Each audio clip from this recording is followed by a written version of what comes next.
Assalamu alaikum kwa ndugu zetu Waislamu, Ramadhan Karim kutoka hapa makao makuu ya runinga ya Lookuptv. Jina langu ni Fiona Kenga, msaidizi wangu katika meza ya lugha ishara jina lake ni Josephine Uko. Tuko na mengi tumekuandalia, lakini kabla tuja kutaarifu taarifa, wacha mwanzo tupate vidokezo.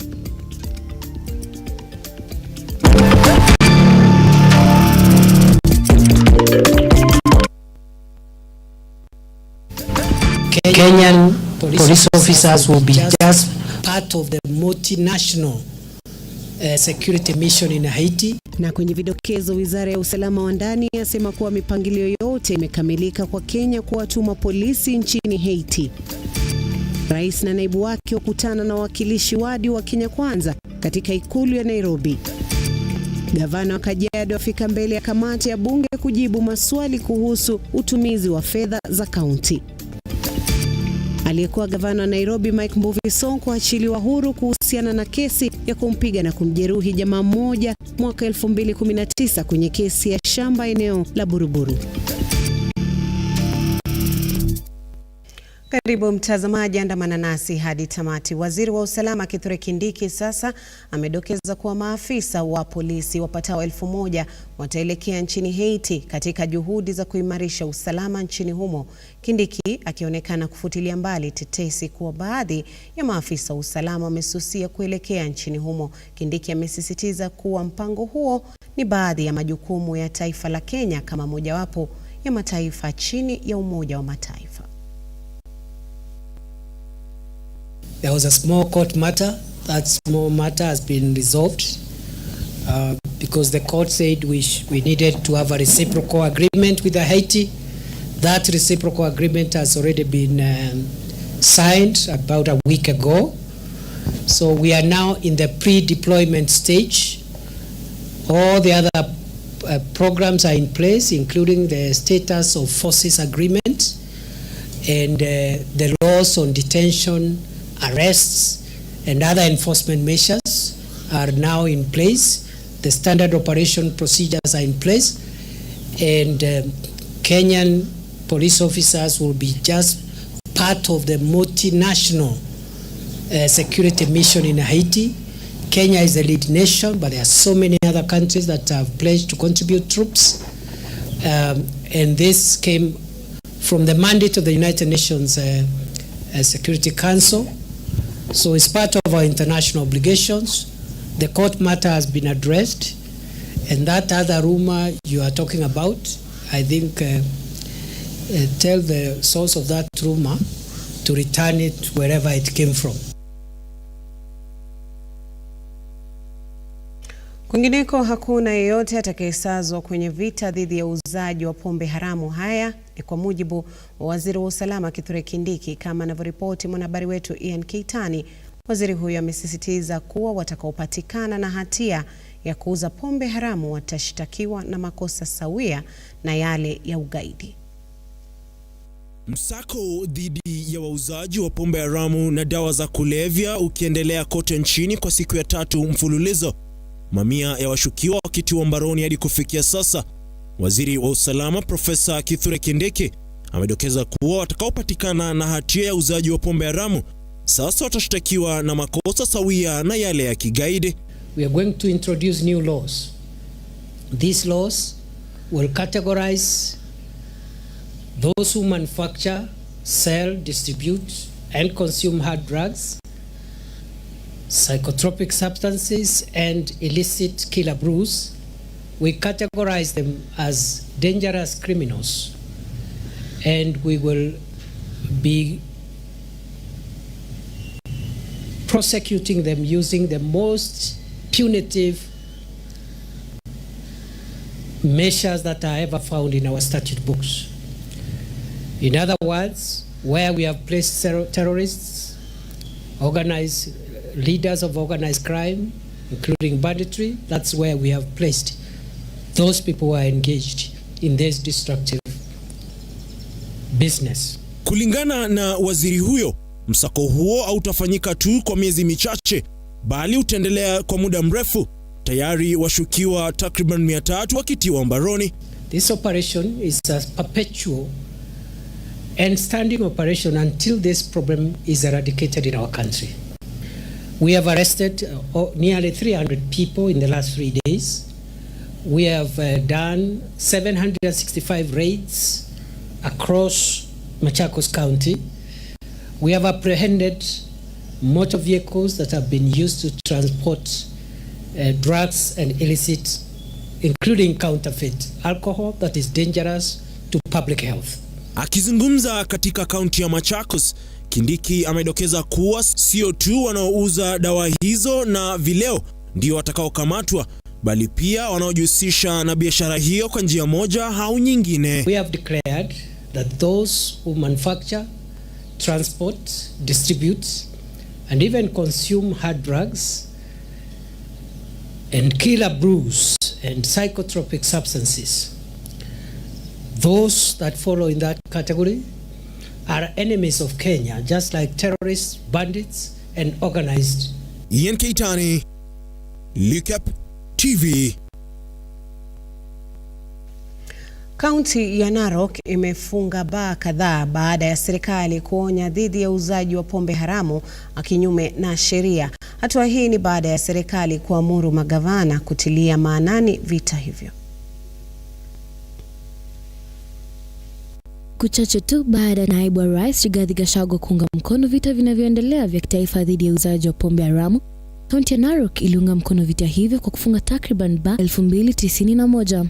Akizungumza na wanahabari, Josephine Ngeno alisema kuwa baa hizo zilifungwa kwa kukosa kufuata amri ya kutouza pombe haramu. In this fight for illicit brews in the country, we are supporting the Deputy President, and in Narok County we are collaborating with the national government, the team from the County Commissioner and our Directorate of the Department of Liquor Licensing in the county. And so far we have managed to do a crackdown and we are doing enforcement in all the areas in the sub-counties. Ngeno aliongezea kuwa wanafanya kazi kwa ushirikiano na timu ya usalama ya county na shirika la utoaji leseni ili kuhakikisha hakuna baa zingine zinazouza pombe hizo. We are continuing with the crackdown. Yesterday we were in Wasonyiro and we managed to seize many illicit brews. Aidha, alitoa wito kwa wakazi wa kaunti hiyo kwa uangalifu na kuripoti uuzaji wa pombe hizo, huku akitaka mahakama kuhakikisha kwa wahalifu hao wanafuata sheria. And we also want to request the community to be vigilant. If they think a person is selling illicit brews, let them reach out to us through the DCC or through the sub-county administrator, and then we can revoke their license. It is possible to revoke a license for someone who is selling illicit brews or the second and third generation liquors. Ebikadenyi, runinga ya Lookup. Rais William RUTO hii leo alikutana na wawakilishi wadi katika ikulu ya Nairobi. Kikao hicho ni cha kwanza kati ya rais na wawakilishi wadi hao, huku kikimpa Rais William RUTO fursa ya kuwahutubia wawakilishi wadi hao, akiwataka kusoma na kuelewa manifesto ya Kenya Kwanza ili kuwasaidia katika kuwaelezea Wakenya mashinani mipango ya serikali. Aidha, Rais William RUTO alisema kuwa Kenya Kwanza itahakikisha kuwa inatekeleza ahadi zilizo kwenye manifesto yake. Brian Mwai na uketo wa taarifa hiyo. Itafona. Asante. Walifika ikulu jijini Nairobi ili kufanya kikao na mkuu wa nchi. Wawakilishi wadi wa Kenya Kwanza hii leo wametakiwa kuelewa manifesto ya Kenya Kwanza ili kusaidia katika kueleza ajenda ya serikali kwa wananchi mashinani na kuhakikisha kuwa serikali ya Rais RUTO inatimiza ahadi zake kwa Wakenya. And we are sticking to our plan. And it is because tunataka kubadilisha siasa ya Kenya. Pale nyuma it was fashionable kusema maneno ambayo you don't believe in. Ukishapata nafasi ya uongozi unaenda unasahau, alafu unarudi tena unakuja kusema mambo mengine. What we are going to do this time round, we are going to implement our manifesto to the letter, because hatukwenda kwa wananchi kwenda kuwadanganya, tulienda kuwaambia tutafanya program. RUTO amewataka kupiga siasa ambazo sio za kutenganisha Wakenya, akiwataka kuangazia masuala muhimu yanayoathiri taifa. Tunaelewana my friends? That is where we need to move our politics, so that we get away from ethnicity negative vibes around hii ni wakabila hii, wale ni wakabila ile. Tuachane na hiyo siasa. Tuweke siasa ya kuunganisha wa Kenya, because I promise you there is no way one community can progress in Kenya and leave the other communities behind. It is not possible, because we live in the same country. Sindio? So we must focus on how to grow Kenya together. And let me tell you, if we grow this country together, everybody, every community, every county, every region will benefit if we do it together. And we have what it takes to do it together. So I want to urge you as leaders at the grassroots, let us focus on our plan. Na tusikubali wale watu wanataka kutuchochea ukabila o hawa wale. No, we must focus on delivery of our plan. Mnanielewa? RUTO amewataka wawakilishi wadi kuhakikisha kuwa wakulima wamejiandikisha ili kunufaika na mbolea ya ruzuku. Mimi nataka niwaulize kama viongozi wa mashinani. You have a role to play. Wewe kama kiongozi wa mashinani, you have a duty kusumbuana na governor, kusumbuana na watu wa NCBB, kuhakikisha kwamba watu wako kwa ward yako wanapata mbolea. Katika suala la uwazi serikalini, kiongozi wa taifa amewaomba wawakilishi wadi wa Kenya Kwanza kuketi chini na kupitisha sheria zitakazolazimisha mawaziri wa kaunti kufika mbele ya bunge la kaunti ili kujibu maswala kuhusu utendakazi wao. Naibu Rais Rigathi Gachagua amewataka kuunga juhudi za serikali kupambana na pombe haramu. Brian Amuai, Lookuptv. Kaunti ya Kajiado ilipoteza mamilioni ya pesa kupitia ufisadi chini ya mpango wa ufadhili wa elimu kutoka kwa mgao wa CDF mwaka wa kifedha mwaka 2019 mwaka 2020. Haya ni kwa mujibu wa mkaguzi wa hesabu za serikali, huku akizitaja ofisi ya ardhi na ile ya elimu kwa miongoni mwa afisi zilizo na malalamishi ya ufisadi ambao umekithiri kwa kiwango kikubwa na kuendeleza ulaghai dhidi ya matumizi ya fedha za kaunti. Mevin Getembe ametuandalia taarifa hiyo. You don't have any of your assets that you can even list to us and say we've got these ones, but these ones we are having a challenge with, and this one because. Afisi ya ardhi na elimu kaunti ya Kajiado ni miongoni mwa zile zilizo na malalamishi ya ufisadi ambao imekithiri kwa kiwango kikubwa, na hii leo mbele ya kamati ya seneti inayoangazia utumizi wa fedha katika makaunti, kiongozwa na seneta wa Nairobi Edwin Sifuna, mkaguzi wa hesabu anadai kaunti ya Kajiado ilipoteza mamilioni ya pesa kwa ulaghai chini ya mpango wa ufadhili wa elimu kutoka kwa mgao wa CDF, madai ambayo gavana Ole Lenku aliyakana. Educational benefits during the period under review. The management received 125 million only due to availability of funds. The bursary issuance and distribution is guided by the Kajiado County Bursary Fund Act 2015. Further, the management wished to clarify that all bursary was distributed fairly and accordingly in tranches across the financial year under review. Ungana na Ole Lenku, miradi iliyoanzishwa miaka ya kifedha 2019-2020 kwa sasa imekamilika, semi zake zikikinzana na zile za mkaguzi wa hesabu ambaye anadai kuwa miradi hiyo kufikia sasa haijakamilika, akifichua kuwa mkandarasi wa mradi huo tayari alilipwa. Looking at the progress that we have made so far, it's very unlikely that we will get there.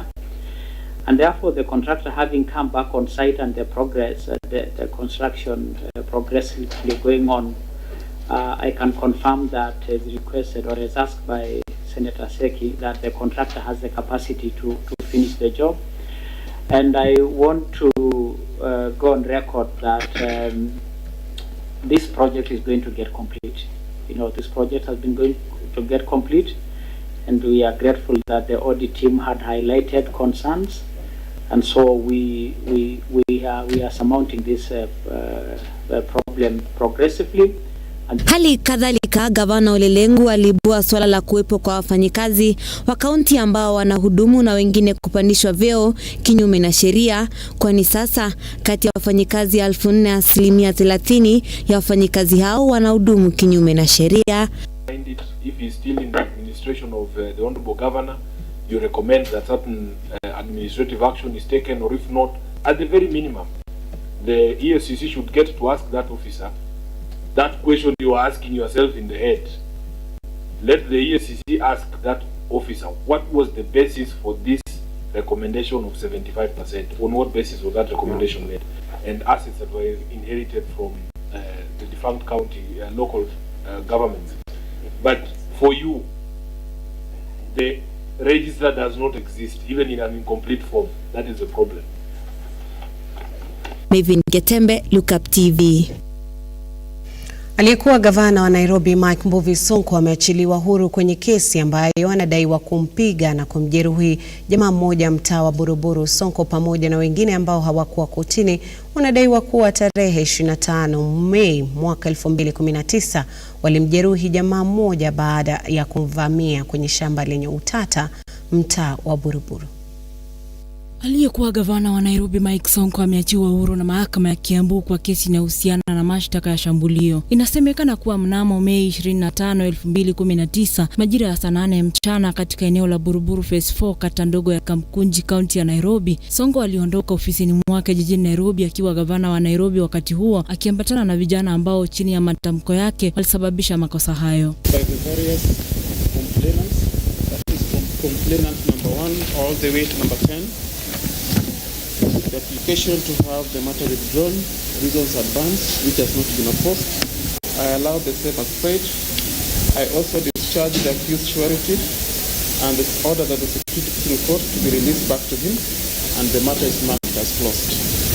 Akizungumza na wanahabari, wakili anayewakilisha mawakili wa Mike Sonko Ann Mwangi amesema kuwa wamefurahia kuachiwa huru kwa mshtakiwa, huku akidokeza kuwa haki imetendeka ingawa kesi hiyo ilikuwa imechochewa na utawala wa awali. We are very happy today because justice has been served. This was a very malicious case that was instigated by the previous administration, but we are happy that today justice has been served. Kuachiwa huru inakujia mwezi mmoja tu baada ya mahakama ya kuzuia ufisadi Nairobi kumwachia huru katika kesi inayohusiana na madai ya utumizi mbaya wa fedha milioni 357 za serikali ya kaunti ya Nairobi. Maureen Bosire, Runinga ya Lookup. Na baada ya taarifa yake Maureen, mtazamaji, tutakuwa tunachukua mapumziko kiduchu, lakini kumbuka unaweza kufuatilia taarifa hizi kupitia mitandao yetu ya kijamii ambayo tunapatikana @Lookuptv kwenye X, kwenye YouTube na pia vile kwenye Facebook. Kwa sasa tutakuwa na meza mate kidogo, katika muda usiokuwa mrefu tutakuwa tunarejea na mengi zaidi.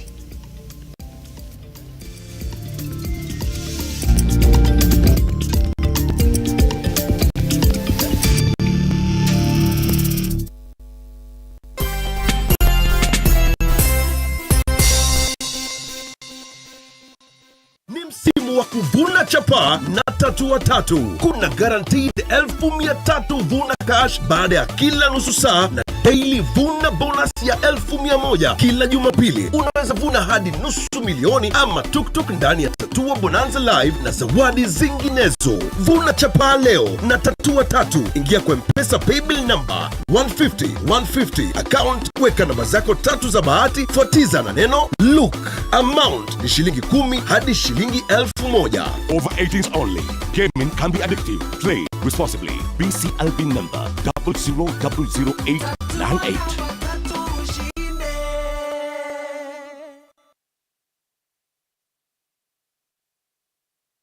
Are you a junior secondary school, a college, a TVET institution or a university, and you want to advertise your intake?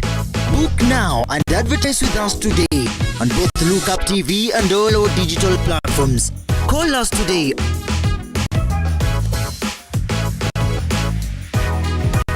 or email us on sales@lookuptv.co.ke.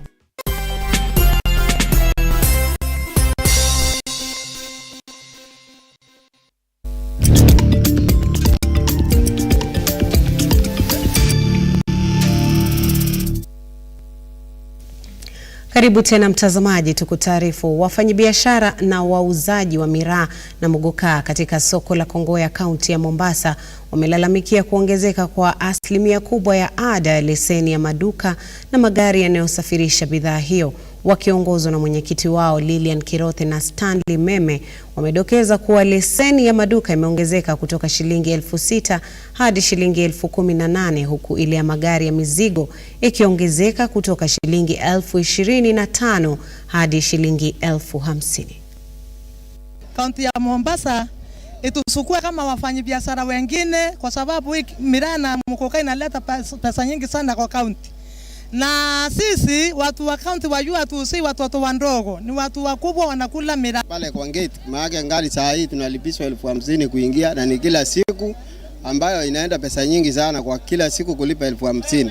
Na hiyo inafanya yule mwenye anabeba mizigo naye atuongezee bei ya kutoa ile ngunia pale juu kwa sababu sasa yeye imebindi kutoka kwa 500 ngunia imefika 1,000 kutoa kwa ile ngari.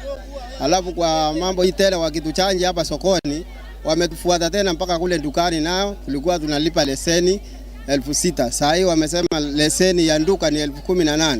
Saa hii katika hii economy ya saa hii kweli ni kama ambaye Mombasa haitaki watu wa miraa, watu wa Meru wanatudhulumu. Tunaomba serikali tusikie, akina Gachagua, akina wale wote viongozi wako kule juu. Mlisema mtaangalia wale vijana, watu wafanyikazi, lakini saa hii ni kama mmetusahau. Hizo ningeambia hawa watu wanaouza miraa na muguka, wakati kuna kitu inaitwa public participation kwa ajili ya kutengeneza finance bill, maana masuala ya bei yanatokana na finance bill, wajitokeze katika public participation. Sasa hivi tuko katika process ya kufanya public participation na kwa ajili ya budget, kwa ajili ya finance bill. Watu wakubali kujitokeza, kwa sababu utakosa kujitokeza utazamie mimi kama MCA nitaenda kukupigania nikiwa peke yangu mbunge. Baada ya taarifa hiyo, sasa tupate makala ya Sauti ya Mwananchi.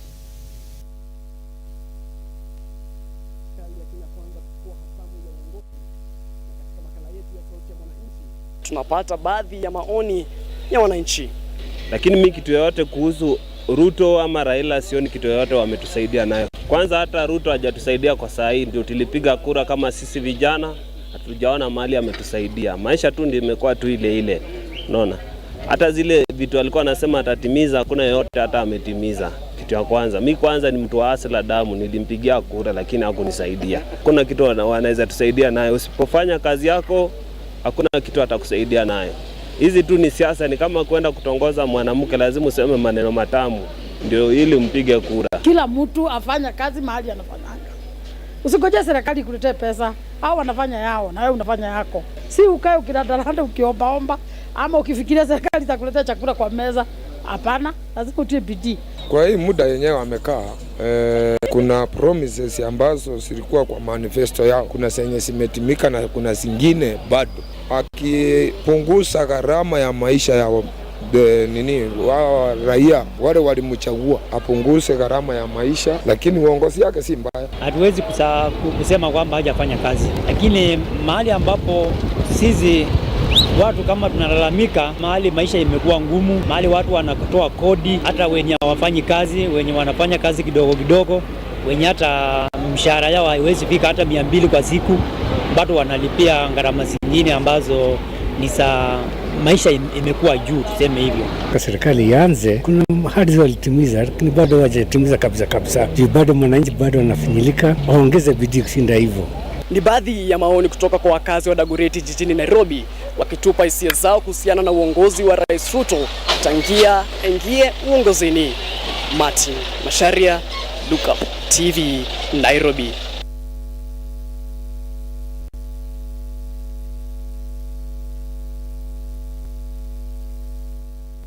Naam, shukran Martin Masharia kwa taarifa hiyo.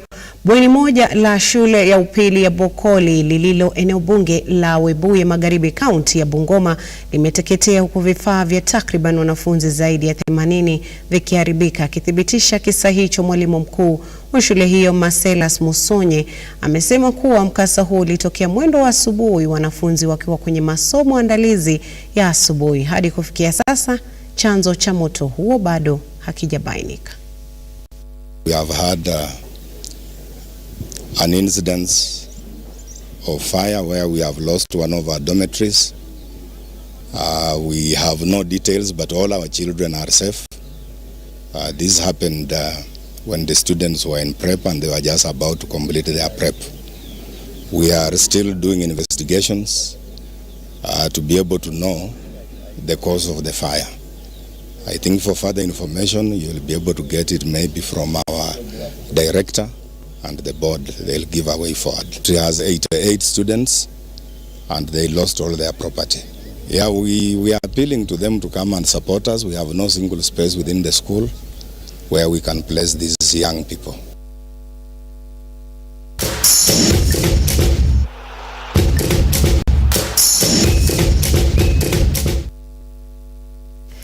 Kwenye spoti, makala ya mwaka huu ya mashindano ya mbio za mji wa Eldoret yataandaliwa tarehe 21 Aprili.